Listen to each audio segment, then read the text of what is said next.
Luang Pu Dun, one of Ajahn Mun's most senior disciples, had a famous short explanation of the Four Noble Truths, which he said that the cause of suffering is the mind flowing out,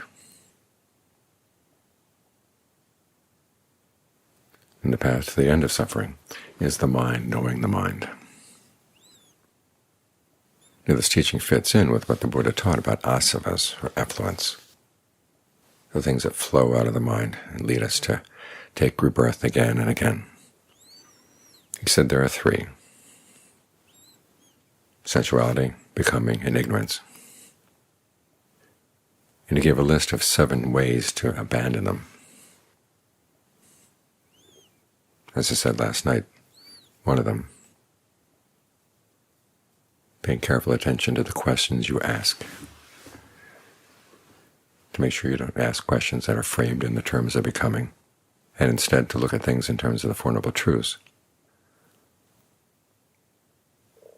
That deals specifically with the effluent of becoming, the effluent of ignorance. Out of the remaining 6 ways of abandoning the effluents, 4 of them deal with sensuality. In each case, they're designed to have you become more and more sensitive to what you are doing to create your own suffering. This is the mind knowing the mind. In other words, you don't just stay at awareness, but you stay at awareness and you see how the mind does flow out around the things it likes, the things it doesn't like in the senses, and it's causing itself suffering. When you can see that, then you can begin to stop. The 4 methods are: 1, restraining; 2, using;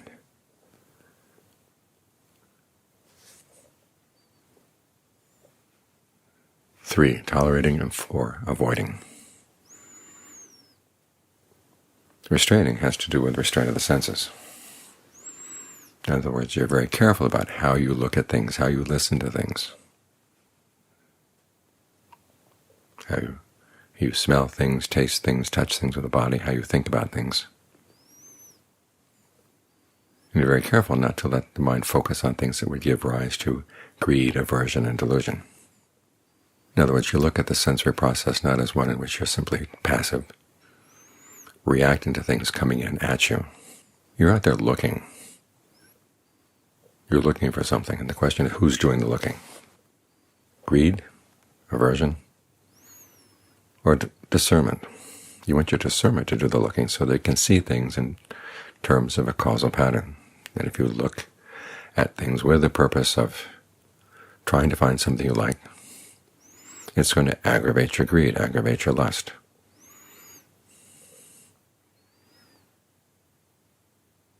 You probably noticed you go through a crowd, and if you're looking for the beautiful people, you'll find them.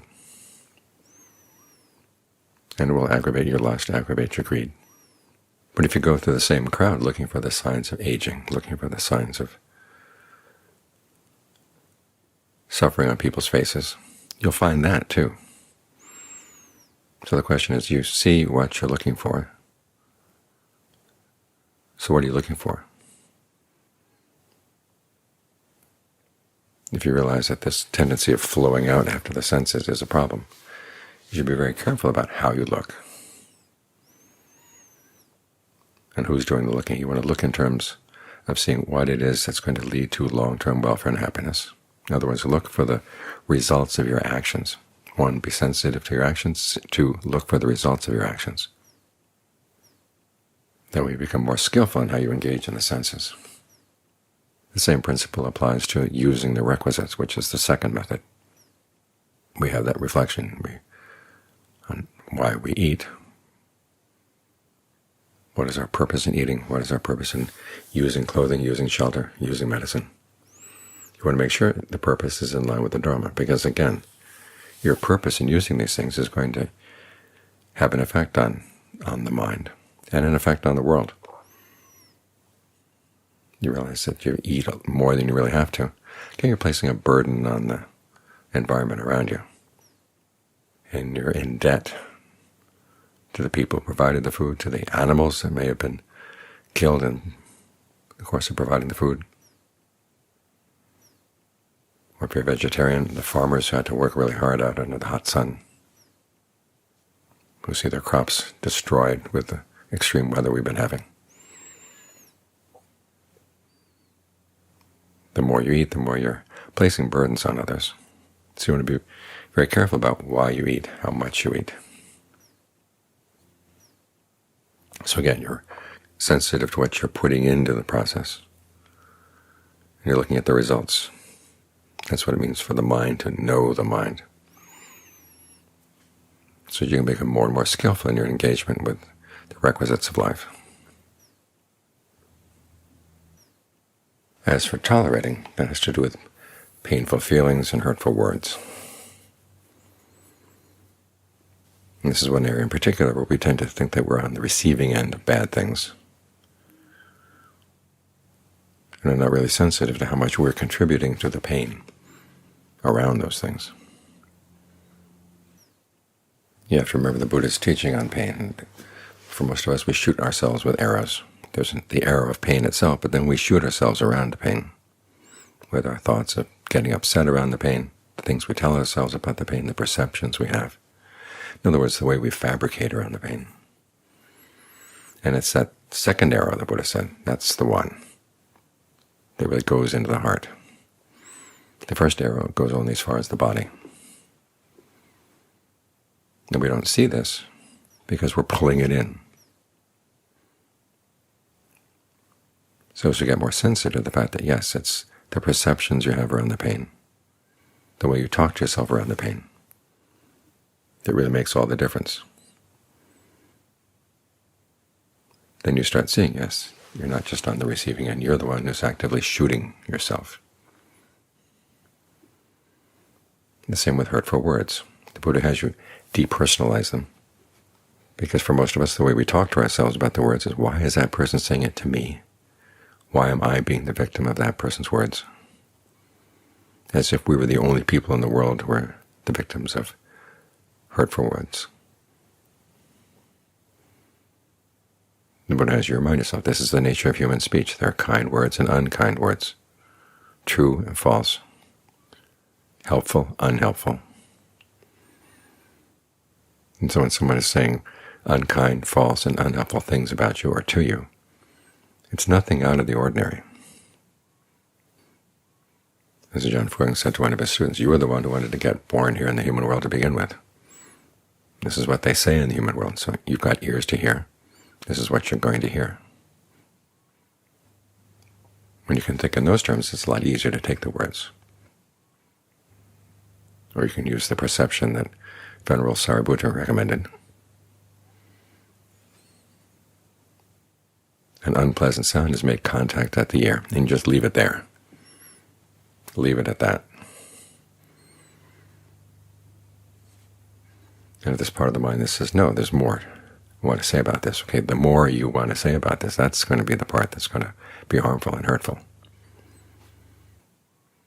So here again, it's a matter of seeing what you're doing around the pain and the results of what you're doing, so that at the very least you can do it more skillfully. You can apply perceptions to the pain that don't weigh the mind down. See the pain, the body, and your awareness as three separate things. See the pain not as a big block of unending pain, but moments of pain that come, but they're not coming at you as soon as they appear. They're going away, going away.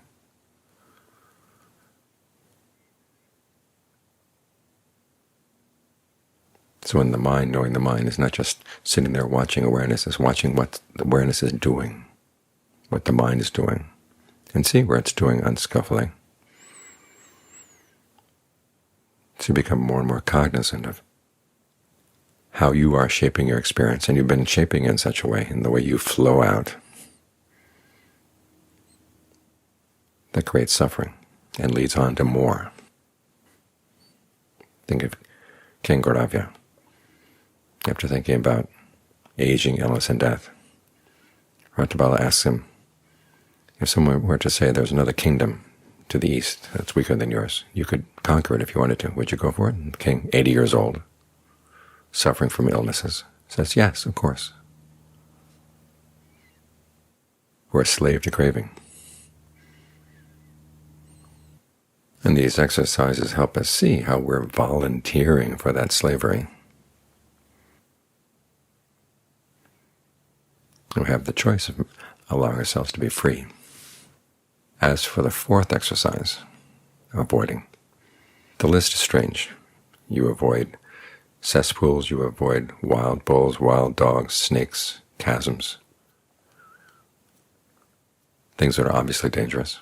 You also avoid getting into situations with bad friends, bad locations.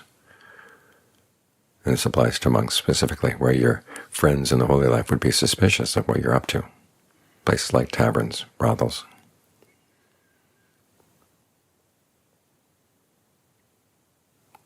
Now the list may mean one of two things. Either it has to do with the tendency that some people have, and they say, well, I'm going to practice equanimity no matter what happens. I'll just put up with it. There's some things you don't have to put up with. If you tell yourself, I will just walk through the cesspool if I have to, I will walk off the cliff if I have to, that kind of practice doesn't last long. It's just basically being stupid, and at some point you realize it's being stupid.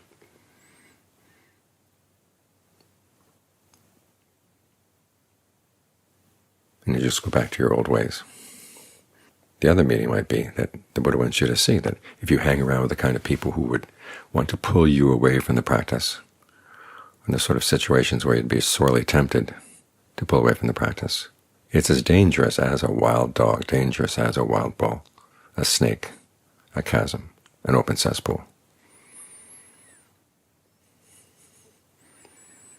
So here again, the emphasis is on what are you doing?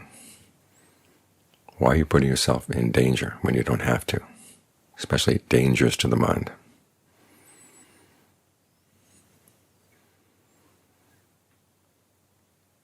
So these exercises show the meaning of Luang Pu Dun's analysis. The mind flowing out is the cause of suffering, and the mind knowing the mind is the path to the end of suffering. These exercises sensitize you to what the mind is doing, what you are doing, and the results that your choices are giving rise to in the world and in your own experience. So you turn around and look, what am I doing? Why am I doing it? And as I said, we seem to be volunteers for slavery.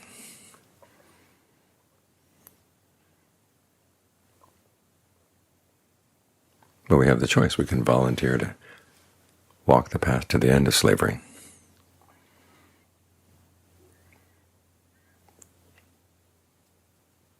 So remember, the practice is not just sitting here with your eyes closed. It's how you engage with your senses, how you engage with your requisites of life,